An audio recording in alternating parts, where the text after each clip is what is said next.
Good, mate. How are you? He may do a while, so he's been waiting, so we'll get him straight.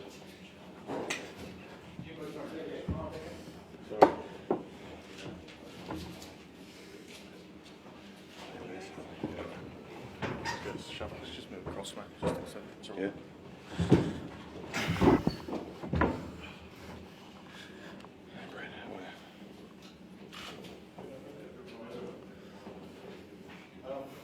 Any cameras not ready? Don't stress a little bit.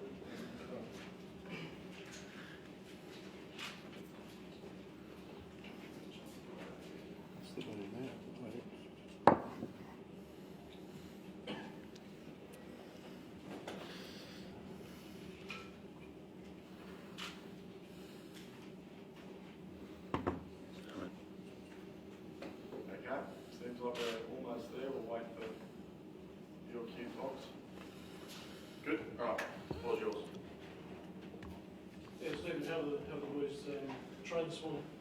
Yeah, pretty good. We had a pretty light session this morning. You know, most of our preparation's done by now. This is obviously the final run, and it was good. So we're well prepared. We've had a few weeks leading up to this test, and you know we're looking forward to playing now. Heard hunters and collectors holy grail out there while you're training. Yeah. Did Bledisloe become a holy grail for this team? Yeah, I think there's always a reason for those songs. Bernie picks them usually, so you can probably ask him about that. But I think it's become more of a tradition, I suppose. We started at the World Cup, and it's always a surprise when you hear the music coming on as to what song Bernie's picked. But who knows what goes on with his in his head there when he's picking it. But yeah, I guess it's pretty relevant to tomorrow night. It's something we haven't been able to achieve for a while, and we're really going to try hard tomorrow night to make our fans proud with our performance. Does things like that fire you up, or really don't need any extra motivation for this one? Oh, look, I think listening to some of the music that some of the boys listen to, I think some of them probably haven't even heard of Hunters and Collectors. I think so. I certainly have, but that'll be on my playlist. But different players that have different songs. Steve, what's your take on being in camp for a lot longer than some of the New Zealand guys have been playing all Super Rugby? Well, I suppose it happened by circumstance. We were all out of Super Rugby, so we took the opportunity to get together as a team and to have those mini camps during the week and then go home on the weekends. And it was really beneficial. We got some good work done. You don't often get those type of training blocks in the season with so many games on. So, no, I'd like to think it was beneficial. Otherwise, we wouldn't have done it. So, both as from a team point of view and physically, I think we got a lot out of that. Obviously, pretty ferocious scrums in that World Cup final. Were you guys ready and this onslaught? Yeah, I think the set piece is always important in these test matches. Tomorrow will be the same. Steve, you were saying the other week about trying to minimise errors under pressure. They're really got to be some of the focal points. At the same time, you want to play an attacking game with the ball in hand. What kind of balance? It's a pretty fine balance, isn't it, to strike those two things?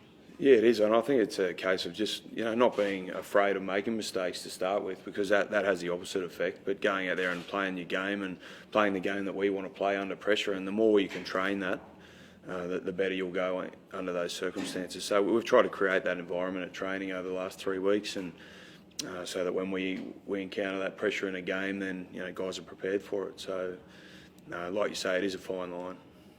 Coach was talking last week about your relationship with referees. Have you guys talked a bit about that, and are you kind of going to do something for this weekend? Oh, not specifically, no. I think the referee always goes out and does the best job he can, and likewise for us. We'll go out there and do as best we can for our teams. Do you feel like it's something you need to work on, the communication side of it? Oh, look, it's something you always assess. Any time you have dialogue with the referee, whether you're the captain or not, it's something that's constantly being reviewed, and you constantly look at your performance and how it works or doesn't work. So it's been no different. We had some time to look at that stuff, and we'll do as best we can tomorrow. Stephen, yesterday watching almost having a London defensive line-out. What is it that they do technically that makes them so good at defending on line-outs? Well, I think they just get players in the air, so they provide a real competition for the ball right across the line-out. So you have to be really accurate around our attack. That's something we've spoken about and worked on. We know that they're very good defensively, so we've prepared accordingly for that. So we know tomorrow it'll be a big challenge in that part of the game. As I just said, the set piece is always hotly contested in these big tests, and tomorrow will be the same. Are you looking forward to seeing Alan out there tomorrow? Yeah, I am actually. I played with Alan at the Brumbies, and I've seen him come through in the last few years and how hard he's worked, and he's been really impressive in the camps we've had for the last few weeks, and really deserves his chance. He's hasn't played a lot of tight head, but to come across there and do as well as he's done over the last few weeks is great to see, and he gets his opportunity to go out there now, and I'm sure his family and everyone that's had anything to do with him in his career so far will be very proud. So you had like an unscheduled meeting this morning. Was there any last minute issue you had to address before you got here? Or? No, I think that was scheduled. Oh, right. We always generally have a meeting before the captain's run, so no, I think that was part of our normal routine. Steve, obviously, always have one since 2013. How important is it to establish this venue as a fortress that they struggle to win at? Oh, look, I think you can get caught up talking about that type of stuff, and it's really, everything that's said during the week is irrelevant when you go out there and play, and we just want to go out and play well. We know we're at home and we enjoy playing here, and the crowd here is always great, but ultimately we have to go out there and play as well as we can to get a result.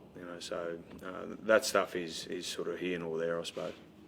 It's a vastly different side to the one you guys played in the World Cup final last year. Is there a feeling that maybe this is, if you're going to get the All Blacks, this is when it's going to happen this year? We haven't talked too much about the opposition. We've got new players in our team from last year as well, and also from our last outing together, our last series. So, we know they're going to be strong. They always are, and they've shown that in their series against Wales. So, we know we're encountering a very tough opponent. They're the #1 team in the world. So, we know we have to go there and play as well as we possibly can to win the game. When you're throwing the ball to the line, we're not going to be Scott Farney down there listed at the start of the game. How's that going to be different? Quality line going into this game? Yeah, we've trained with those combinations and all different types of combinations in the last few weeks. So, part of that is being able to adapt to whoever's out in the field. All those guys who are playing in those positions know that they've got multiple roles they need to play.